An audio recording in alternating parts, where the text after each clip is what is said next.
People were standing by just on a regular Friday night, and all of a sudden they heard gunfire, and it was certainly something that was a very terrifying situation. Police just giving an update on that deadly shooting. Innocent bystanders shot and killed.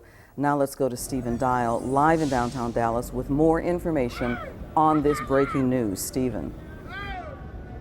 Clarice, as you can see behind me, is still a really large police presence down here. A witness that we spoke to that was in the process of checking into the Crown Plaza Hotel, he said he was in town from Houston at a sports con event that's taking place this weekend. He says that they saw two men arguing, and that's when one person pulled out a gun and started shooting. They say a man in a red shirt was shot multiple times, and then they heard more gunshots. They said they ran into the lobby of the Crown Plaza. Like you mentioned, police giving an update saying that one person is dead, died here on the scene. I talked to that man. He really went play by play of what he heard. I want you to take a listen. That's when it started popping, like shooting, like pop, pop, pop, pop. So we all ducked down, and I'm like, oh shoot, what's going on? Like, this is real? And then later on, next thing you know, the guy in the red, like, run behind us, and it's like, I got shot. And that's when he threw, I guess, the gun underneath the van. Describe, like, the cops rushing in and everything. Oh yeah, that was like 30 seconds after the shooting, I guess, like 15 seconds, 30 seconds. They came in. We were already inside. We already rushed inside because we don't want to get hit, you know? Because they were still shooting after the guy, like, went behind us saying that he was yelling that he got hit. Do you feel safe? I mean, yeah, for some part, we feel safe, I guess. But it's just some random, it's just so random, you know? You don't even know, like, when, like, what happened, you know? Again, Dallas police saying an innocent bystander was shot.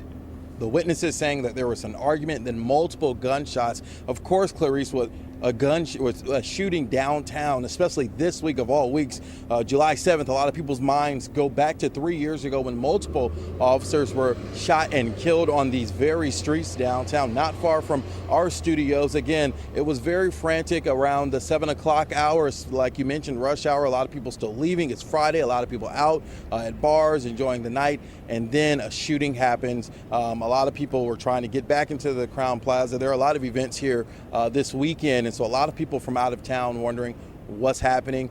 We did get a small update from police and that witness saying that they're just thankful that no one else was injured. Stephen, is the gunman in custody?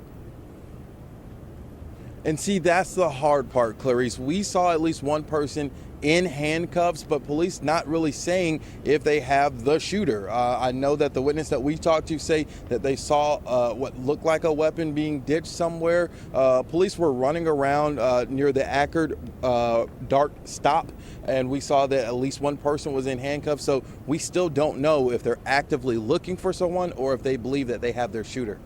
What is the police presence like right now in downtown? Well, right now, and I'm going to step out of the shot so you can see a little. I mean, this is a Friday night. A lot of young people, especially riding around on scooters and enjoying the night. But you see this major thoroughfare is basically shut down off of Griffin and Main.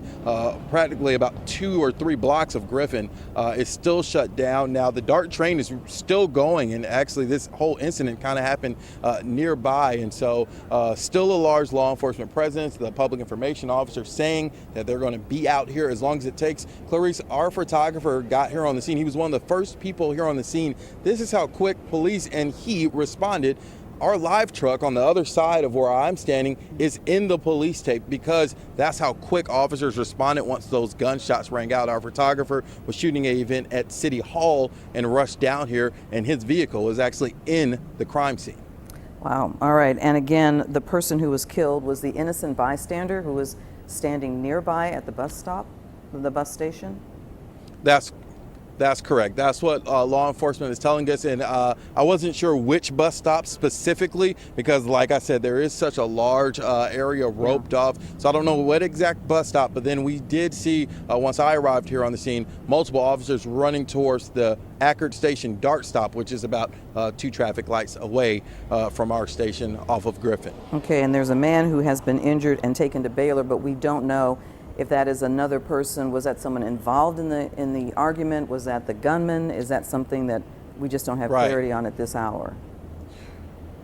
Right, we don't. And that witness was really descriptive. He works for basically their own freelance video company, and they were here for that SportsCon event. And he was saying that they saw for a little while two men arguing before the shooting even happened. And then I asked him, was the person who was shot one of the individuals arguing? He said yes, but he wasn't really clear on who that other individual is. And so it's really tough because there's a large presence, and we still don't know who law enforcement is looking for or if they have that shooter. Okay, and do you know how many streets are blocked off in downtown Dallas, Stephen? Oh, at least, well, we know from the corner of Main and Griffin all the way down past, for people who are familiar with the area, all the way up to our station, basically where the train tracks start, and then as far across as all the way to the Renaissance Tower building and all of that construction. So that's the whole kind of square. It's kind of an L. It's not even a square, an L block. But like I mentioned, the DART train is still running and it's literally right there hugging the crime tape that officers have blocked off.